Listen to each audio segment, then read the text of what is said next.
Mbote bande ko bolandi ya maire de Kinshasa na nzela ya sango ya Congo. En tout cas ça que sengo mi ko yeba ke bozaka beli ko landa biso na nzela ya sango ya Congo. Tozaka wana pona ko annoncer bino d'actualité politique na biso ya mboka boyebi bien à la une ezali procès à Vital Kamerhe na yango na yambeli bino vraiment lui dire l'opinion moko na à la personne de Médard. Lui nous allons essayer de décortiquer l'actualité politique sans plus tarder. Je m'en vais dire bonjour à mon invité. Bonjour Médard Kakongo. Bonjour madame président et parti politique Congo en avant. Merci surtout pour la opportunité au PC biso bato balanda biso à travers chaîne Sango ya Congo. Santé, ça va? Dieu nous garde, ça ira. Mboko to sito mais ça ne sommes pas que ça va na Congo c'est qu'à cause va passer les qui tellement que tout la mugana ba courant exact là na mulungu ngunge suyo mai exact mulili tout ça bon. Tout ce on vit par la grâce de Dieu, ça ira. Moi namboka Médard Kakongo na ko plus comme monter Médard. Moi namboka Médard en tout cas vraiment tozo mona justice yamboka na biso ça va net alternance on vraiment ezokende bien puisque comme on a vraiment Durkab ya chef de l'état ko comparaître bon on a liboso ba juge et ça vraiment le moment vraiment de nouveau après ça en avant. Oui, je crois que Moutounion so oyebi le koto bundisa na bokonzi ya fait cesser ya bato ya Kabila c'était parce que mboka na biso tondan kita ebele. Vous constaterez que richesse ya Congo et profita kaka na ba politiciens. Alors, comment un pays tozana mai, tozana diamant, tozana or, tozana zamba, mais biloko nyonso wana Congolais vivaka na moins $1 par jour, c'est-à-dire mbongo wana ba politiciens ba yibaka. Ta ya Kabila ce que tala qui très bien le zolo bambia lobaki ke batwana babanda ki kozongo solo 15 milliards chaque année. Alors le budget était de 4 milliards. Donc les individus volaient 4 fois le budget du Congo. Ah bon? Alors, ce qui manquait c'était la justice. Alors Oyo et Bandi Lelo, un vrai Congolais, aux la Mouka, aux la FCC, aux la cage société, qui n'a qu'encourage parce que c'est la justice qui élève une nation. Et comme on a Durkab et chef de l'État à la barre, je crois qu'ils ont payé les sons. Parce que justice, il y a justice, il y a Bakuluna, Bakangi Kuluna, Basaliboy, Melelo, tout comme on a quand même que non, même bateau, il y a l'Ikolo, Bazui Kanyaka, il fallait payer Baka. Aussi, on les comptes direct. Aux hommes, on paye Sali Soni, au moni, Ndena Monaki Durkab, Mama Yewana, au moni paye Ndekwa Yewana. Ce mec a yewana na mwana batu ya jibe piana a yewana et ça les paye toujours comme makuto donc comme on a TV yo nani obotami wapi oh boy non je pense que et ça là qui est bien le plus important c'est que non pour encourager et là il y a justice et comment tinasuka na yango to zo pe réaction par rapport ya procès au utiko leka audience des audiences utiko leka na mkola le 3 et le 4 juin ya Durkab na biso ton procès il y a 100 jours en fait au pesa biso réaction par rapport na yango Durkab penza tabalinga ka mbongo mais sara yemo te ya te yemo ko kaka tibozana nani c'est jamais lazana. Ah, on a ventilé, on a Jamal. Jamal, moi, jamais connu, je vais mourir. À Koufa Kapete. Je vais tomber à Kotomba Kapete. Kolanda wana te papa wana. Il peut avoir 82 ans à ventilier. Botan Koutou. Botan Malobate. Avant, bah non, il y a français, mais comme si bah. Mais c'est ça, mais à 82 ans à ventilier. Ce qu'on vit autant, on a 18 ans. Imagine, bah, ventiler à Coco Sal. Donc c'est grave. Comment on a tata Joyo à ça, bah, ventiler. Donc, mais il y a Durkab, balinga kambongo, ataka mera linga mbongo, po. Donc, tu peux t'imaginer que, yogande bazolo, atindi comptable la présidence. Bakende kozombongo, 1,250,000 quelques mille de $. 1 million, maman. Yoba suba tu 1 million, vous savez combien, hein? Ou bandi 1, aux yeux à 100. C'est que ce que bala qui suit au kobanda mbango zuli boma. Batangi 1, 2, 3, 100 000, 200 000, 3, batangi $1 million. Bazui yango, bakei, nango wapi, na belle vie en face, bapesu John Ntumba. Comment akoki kondima, bakende ko dekese mbongo, alors que batu ya marché public babouye ko pesa autorisation spéciale, mutema mabe, bakaye ko toucher na ba réserve, ya banque. Aujourd'hui, tu as 20 000. Donc, on est toujours réserve pour Nanine Bisengo. et puis moni soki okomi kosalela mboka okomi moto monene oaspire kodiriger biloko mosusu fo kotika okomona moto akokende akamati bwato na mwana oyo mwanankasi na ye baza na ye wana bamati na masaro bamati basala misapi boye victoire ya nini ya bino moko ya beli bumu na bino te bakucha le boye balati pembe pembe okomona akobina ndole ye moko non ça fait très mal dans un pays où bato besoin de la main maboulou donc boyena bokonzité pour servir peuple. Non, moi je pense que procès pédagogique et tel ici peut batonyon sauter ata wali mokonzi mais il y a ce qu'on appelle devoir, il y a redevabilité. Ozala nani obi ke na moni magistrat na ko sambisa monto banque centrale monto asimbi misolo meza avec votre honneur. Ah magistrat ata magistrat fanda kana masina ata na kimbanseke mais akusambisa batu ya misolo votre honneur. Omoni ole ki na ba ministre votre honneur. Justice paix et ezongi na valeur na yango biso te lobi ekoba pe bongo mais kanyaka yali mabe et puis bino yepe koza mama na kopesa pe yo ata wali na papa tika ni kotindeka papa lokaka mosolo ye banda kotindika na ko ebisa yo landa conseil na kopesa yo ya ba mama banda kotindika kamere to ngana tangombo monto ngata gombo monto bela procès ka wosolo bapoda ye ngalo bikaka ndie na moni yo zana nini na osaka na video moko boy na Facebook te na même na réseaux sociaux video nini ma video bakolatisa mama bijou tika boy ozana ngote bakolatisa bi ba congolais bakoluka lipa bakula lipa ya pamba batie manteka ya ofele yo kozo bijou ya talo okolatisa mama ozoseka soko bazana ozolo ekomi ya. Non, c'est pas comme ça. Le Congo ne vous appartient pas. Le Congo yonanga tona ba droit ndenge moko. So komi mokonzi zwan kitana biso ya mboka kabela ba mboka misala. Toza mboka oyo les statistiques nous montrent que 90% ya bilingue non bazana na chômage, bazana ka rien. Mulimu wa kosepela wana boyo yo zana wana te bongo yo nini oyo ya mabina. Oba zubene na kofioza na ngote. Ngaza na ngote mwana mboka. Zana ngote mwana mwana mboka meda omoni te ke mwana mboka Vital Kamerhe saki vraiment erreur ya kotanga bakomba bato puisque kuna ba foncer lisusu na libulu to mona ki bongo papa mso bitakwira kuto akize lisusu bien ba code sesu na libulu te likambo ya lindenge nini omoni projet wana ebandaki na bitakwira pona bitakwira ezalaki 900 maisons. On appelait ça des villages modernes des jeunes. C'était 900 maisons pour 26 500 000 de dollars. Tango kaka Kamira Nikoumé na président Saboua qui me solo bi solo ya bilo wa mbongo ila yo lo ya kosani au lieu qu'elle ando lokolo ya moninga yembala moko abongoli yango akomisi yango na talo ya 57 millions boyoki balobi ke zaki 66 millions. Mais qu'est-ce qu'il fait? Akobimisa musolo wana na moment que batu ya ba marché régulation marché public bandimi yango te ba accorder ye autorisation spéciale te parce que na ezalaka ndenge nini soki bosi bo lancer marché po bomatisa il faut mbongo na bino eleka 15% te mais lui a fait le dépassement il y a 225%. Okomona nous sommes nini mbongo et puis mona ka bino ba journaliste fo bosunga ka bato be bango très bien yo mona ka motoko bina mbongo bandu kembe na banzemo les de l'herbivore la noblesse dans les sangs au sala kanini avant yo za la kanani ça pose problème. Donc nous pensons à notre niveau que non il est grand temps que procès oyo et komati na suka bato yo ndi batangi ministre des finances batangi bato ebele bayaki wana mais je crois que ye moko muntu amilela ki mbongo na ye moko ka muntu ako samba ye Kamerhe comme autant comme chef de l'état il a fallu que le chef de l'état peut que ne témoigner pour ça les aki bon.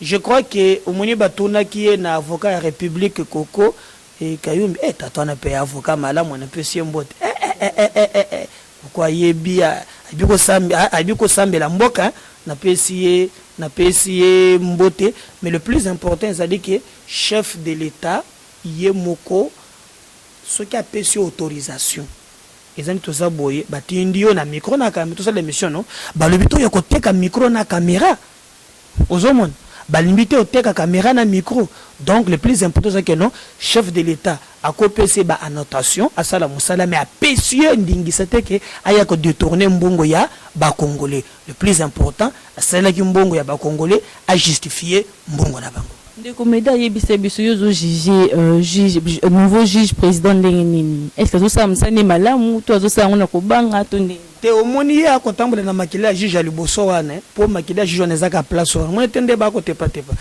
makila ne kanga ki pe jamal yo kaka me batune jamal tili ko mo connais lui jamais botango bebe zo non il m'a réussi 2 à 3 minutes donc à contradiction juge wana makila na ye ezali oyebiki jusque là balobeki toze la 2 semaines pour le empoisonnement na ye mais ba disposition ba tete que il était empoisonné ndeto moni kaka ndenge batema na mboka média balobi na 3e procès abanaki ko bercer caméra zaki pena trop poignaté na caméra poigna bana ko banga yepe ba empoisonné te mais au moins qui il a été mon ya soko ebisi il aime dire que mais tu parles de choses que tu ne maîtrises pas maman degré papa caméra dindi nako ebisa yo ke eza pasi ngana umilobeli ngana kolinga umoni biso to linga ka misolo te kolinga ka pe mbongo mingi tala kote mama asambi Masaro asambi Justin Kamera asambi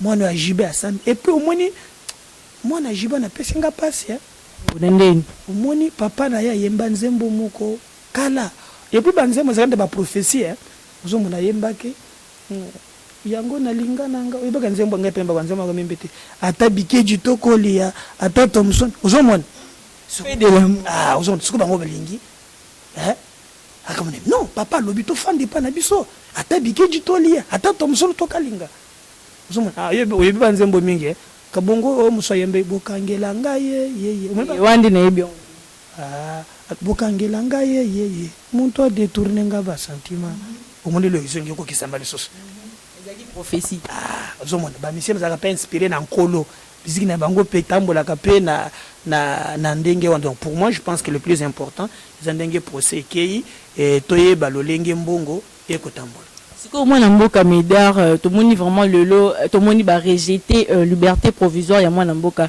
Vital Kamerhe ilingi ko lakisa ke vie vraiment zo ke neka maka azo ke ne vraiment bazo condamné azo ke makala bon les na makala donc aza condamné donc non man il faut que c'est là-bas ça la confrontation ya ko kipe ko bika ni ba rejeter liberté provisoire bon les indices graves ya culpabilité yo ba montant wana muima 1,200,000 ce qui comptable 2 millions bakoti ko boni ambongo ebele ndenge wana uzomona bisuto ngana luka tana zo ata 100,000 awa nazo ate et puis millions ya Congo ça soba yiba ndebe tuzaka na ba millions 57 millions 15 millions alpe yima pe so que 200 millions mbongo utaka na mapata ou bien c'est la kawapi so tali congolais pasi ya kondi okenda na babisiga même mai ya komelo ba mai na ba mito ba 25 litres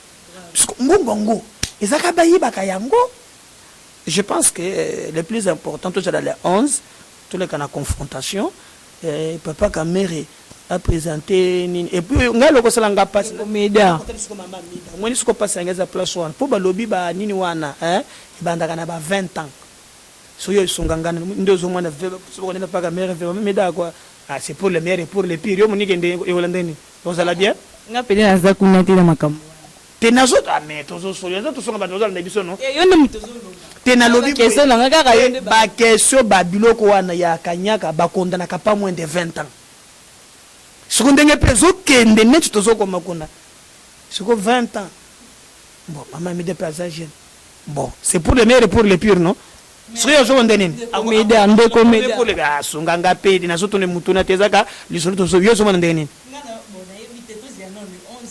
ezokendeli nga vraiment nayebi te en tout cas ndeko meda bino bato akache to comprendre bien te poni bolinga bolinga vraiment bonuire moninga akende ntina suka bokondane mpona koekarte na nzela ya élection 2023 mpona nini ngaza moto akache te ngaza président ya parti nanga moko je suis président national ya parti Congo en avant yebisa nanu public yoza parti no eza nini parti nanga eza Congo en avant c'est un parti politique comme l'IDPS comme l'INC ozomona ngaza moto akache bazo cacher makambo ebele cache bango ndenge moko te bato bato akanyaka nga na kota kuna te akotindanga ndanga kuna te et puis tango bolobaka kino bazo écarter moto donc yo mizoelaka mbongo itsoki yo ntoko kotele bayi bakambongo ngala kotele tenga motu nana yo lengi kolobaki ba police bayi bakambongo pona yo vraiment yibi mbongo zo confirmer mais okaka opesanga mutema pasi tango balobi ka bengi comptable yo ndaki procès na ndaki procès ndaki alors comment kozonga mondengo ma papa izaka ba question nanga mutu ba réponse tuna pe mituna ya bien ko tuna kwa mbrouillaka ba tubakolanda ba ke makambo musolo c'est mon argent c'est ton argent mbongo ani on appelle l'argent des contribuables donc ceux qui ont sombi savon mbongo les na kati ceux qui ont sombi ampoule mbongo les na kati so fouti régie des ombons donc c'est cet argent là nde bazo sakana nango za mbongo na yo mbongo na ba politicien te la plupart de bango bazela kia wana nini na opposition ta bazana lokoti nde baka mwini bako mipembe pena mabumu esa kampo tant bako na pouvoir biso tozolinga na parti na biso mbongo ya mboka batu babika kana lifuti na bango on te peut par exemple lifuti na yo sumba mutu na lifuti na yo tambola na ndako eza bien mais kozo ya ba congolais te ko détourner c'est ça notre combat.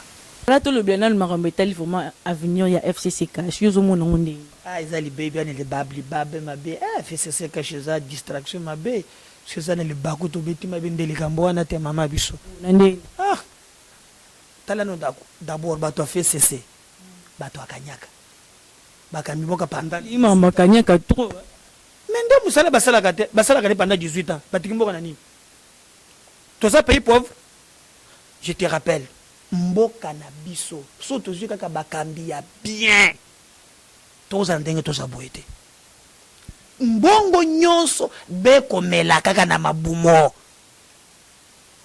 yo mona baboka kaka ba musicien baboka ba dirigeant est-ce que bayamba kala susu mendo yoka lusu Lambert Mende au Malanga l'homme verbe facile bayamba kala susu depuis le ministre donc mona wo masikebimite ya banzembo ibambaka bango bevaka na mbongo à l'état na confinement te papa biso bango bevaka na mbongo à l'état okomona mususu azalaki nani Léo au sommet nani Léo au sommet ya ba fou kimbuta te kimbuta te talanda tike ya ba fou talanda tike almizo elimbongo nyonso ngobile muntu alobi atiki 60 millions ya nyongo ako bine mbembe ya partout mbeya ozwi mbongo na ba bank ya ya biso ya bakinois okei na yango donc ça montre que le FCC n'a pas exemple moko Félix a été gratuité ba bondisa ki ba to FCC yo rechadari na Lubumbashi PPRD viva baye biso gratuité na biso na encore wana vraiment ils en avenir ezali babe pona mboka na ko ebisa yo il quoi mabe makasi. Nous pensons que c'est du gâchis. On est déjà parti le plus important. Tout le monde a dit na suka bakupotana muke ka nani omona katesha dara abi makala tinini kimono ya ba karaté abi akumi maître karaté kabundi pa bimi maître nageur kosona katongo na pour les ngolé quoi dans ça absolument rien et ali babé ya pasi. Mais c'est comme si Kabila a un pouvoir à tirer Cyprien.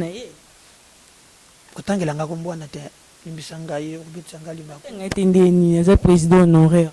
Ah bon. Yosa Elenge, il faut y avoir que à 90% de chômage. Ce gars là qui est président, boni ba qui lève un avion. Vous le lève, le tout puissant. Comment yo kalève obotama wapi oboy comment papa na yo netulo be aparke wana nga vraiment na mbongo leta na kusimba te solo leçon kombo na nani o matami o botami wa po district territoire eloka na TV po et na ko pesa jibe raison ata bikedi ata nini tolia. Donc je pense que le plus important c'est ce qui s'est passé. Ok, toujours il y a le Kamotali état d'urgence, tout le monde peut prolongation et état d'urgence. Quatrième, président Fatina a signé alors que le Parlement déjà signé. Pour l'année de comment? Tout le monde président Fatina a signé ordonnance sur la télé Cameroun. Maman bokono tomi bateleza bokono ya likutate solo coronavirus yali kasi o bakambionde bako kamba yango Kongo elimboka te. Obereke matama ya maboko wana savon ya lite. Ba omiko ko sebiso o mayo na ba cheklor. Bakonzo be lukuta. Mayo wana ezona klor na kati. Bonso ezali ozo boyongo. Tango na papula ki bango na TV na mona soko lobi ba cheba na tuni soko bo che savon ndengeni populo bi kezana klor na kati. Et puis corona ezali ngobele ye moko ayike na beda journa na zigidao. Tala ba tobele balandiye. Il faut garder distanciation sociale. Quand on besoin confiné, nga ba yako ibisanga ke bango balobi ke biso to chaka bango mulungi na gombe kuna. We watu baba na bambongo na bango so we azuye million na ye akenda gombe so mutuka munene akotambola kuna na basi akitisi mwa mukali ki mupepe alobi biso to maman c'est très grave. Na mo ya lelo quel est le mesure yo muni quand même que non l'état je peux sécuriser biso ça wapi. Donc, quand je n'ai pas qui chasse tous 12 millions de balobaka. Est-ce que Bako a la capacité masque à 500 francs? Bako peut se maintenir ce masque. Parce qu'il n'y a pas comme l'État donne même $500 par ménage. Mais pas n'abisso. Même caché à 500 francs, ils ont mais millions de personnes ça va se mettre et zali. Mais d'après la nini, président a signé ordonnance dans ça pour rien ôter. Non, mais il y a CAPC en parlement et voté que lobby et qui est na Sénat, je le lose dans Sénat, c'est déjà approbation. Non, déjà voté que lobby, va voter que déjà lobby. Bah signé déjà. Ah, c'est que si les choses côté en vigueur 15 jours moussous, mais même na lobby exacté que moi na mboka donc papa na biso Alexis Tambazo banga batindi les troisième invitation ezali mandat d'amener azobo ya ba déconfiner ville. Te yemoko ana problème na maman nani bijungo bijungo ya apesi flair makambongo esili bino pe ba mama yango wana nga kokotela bino pe komi pasi sobo ya déconfinement ba yoko kanga c'est ce que j'ai dit kokotela ba mama pe komi pasi mama ba meli 20 boy tokoteli yawo balike ko yoka nakona azuka flair aseki bolinga flair ani telegambo mususu makambo esila ndenge wana nakota biloko wana te mais mais ce que nous pensons, au-delà, il y a crise de santé, crise économique et autres. Grave. Il faut que l'État aussi à penser aussi comment vivre après Covid. Parce que wana misala bato bele kokufa misala bato bele kokufa ba entreprise muso ko kanga et cause là très grave. Moi na mboka mais dans tout le Bénin no état de droit. Tous en la République il y a démocratie to ya ba juge. Mais faut que c'est là. Ata ya ba juge ngana lingi yango. De batato bakuyiba mbongo fo bakangama sepela yo pe mbongo na yo oyo futa kampaku ubanda komona yango république ya ba juge na njimi état de droit na biso Janine Mabunda lobike ba juge bazo sala musala bango bien te bon akolinga bato afesi se bakolinga justice te po bango boko bazana bakanyaka soki justice sali musala ya bien beke ba bako tia bango maboko bango ba détourner misolo ebele bako banga comprendre émotion na bango. D'accord, tous on une assemblée nationale, tout le monde bon élection et successeur ya Kabundi, les a prévu pour le 12 juin. Si qu'on prend la ligne té baseli 15 jours ceux qui ba moni recours judiciaire té bon va faire l'élection ana, ba sali on maman pressé. Makambo na koko tango mingi te Kabunda lobaki ki apekisa kinga lobeki soki boni muntu attaquer muntu ya fese sa zandoki. Vela ndaki maloba na wana te ngana na koko ta makambo wana te. Alobaki donc leader opinion faut que tamana ye moko sa lobaki muntu nyonso ko attaquer FCC azandoki. Tango ye ba votaki ye ya monaki keza malamu betele FCC mabuku maintenant ke ba longoli ye akotomboka pona nini ngana kokota makambo ya mabala wana te ezali likambo na bango bacha o bango bakolinga pe ensemble wana pe action ezaki judiciaire tazondima destitution na ye te bango mama bapotana makambo na bango bango bavote bato balongola ye sans profite pas eza makambo ya bambongo na bango eloko mikosala pasi obeka tambolaka na 10 personnes olamuke na tongo boka jipe liboso bapolisier bafongola embouteillage akomi bebongana yo na ngai no sepelaki na destitution tango azalaki député na bando kozwa nini nalobi azongi soko bewa moza na esengo makasi nalobi azongi lokola yo nanga elengo loba ndenge nini yokomi sikoyo embouteillage mpe atelemi mpo ya besana soko embouteillage baminduki sikoyo ntango alonge na tongo bacortège lungu siko intérêt ya peuple eza na kati wana vraiment tozokei na suka tokomi vraiment na suka question na nga suka ezalaka est-ce que vraiment état de droit oyo ya mikolo est-ce que éco-jugé pe bato bayiba mbongo avant le 24 janvier ya 2019 plutôt oui nakosepela bato baza ebele nete bato bazwa mbongo na ba FPI okotala bakoko nyangi baza kuna basengezi omoni makambo tomoni makambo lobi ya bago passe makambo ebele biso nyonso topesa maboko na bakangela biso bamiyibi po ete mboka na biso ekende liboso sans yango te bayiba mbona avant 2019 le 24 janvier il y a ce qu'on appelle devoir et redevabilité Congo en avant mon parti politique appuie mécanisme comme tinasuka.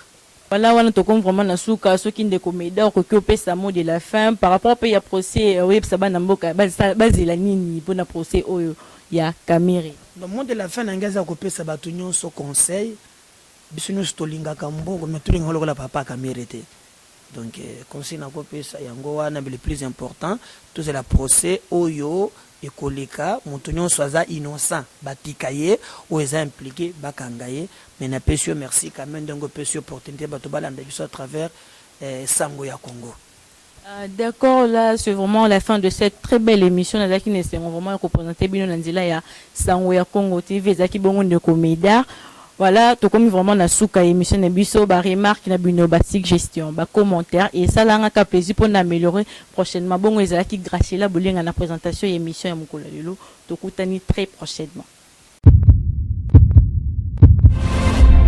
Eshima, votre magazine qui bat au rythme de l'actualité. Retrouvez la nouvelle édition. Exclusivité. Gouverneur Jacques Kiaboulak s'érige en barrière contre le Covid-19 dans le Haut-Katanga. Sensibilisation des terrains sur le respect des gestes barrières et prise en charge des malades. Retour sur les péripéties du confinement strict réussi de Lubumbashi et Kasumbalesa. Jacques Kiaboulak Atoué, les défis de la réussite. Wandani, l'homme et ses œuvres. Reconstruction et décollage économique. Sécurité, mobilisation de recettes. Eshima Magazine revient sur les succès notables du chef de l'exécutif du Haut-Katanga. Découverte, Moussa Mondo, valeur sûre de la politique congolaise. Focus, Néné Ilunga, en première ligne pour la défense des droits des travailleurs pendant les confinements. Dossier Eshima, les épidémies les plus dévastatrices de l'histoire. Nation, pêche et élevage. Jonathan Bialosuka, sortir la RDC de la sous-alimentation. Économie, impact du Covid-19 sur l'économie congolaise. Afrique, que restait-il de la France-Afrique? Retrouvez l'intégralité du magazine Eshima dans les kiosques. Eshima Magazine, un nouveau standard d'information.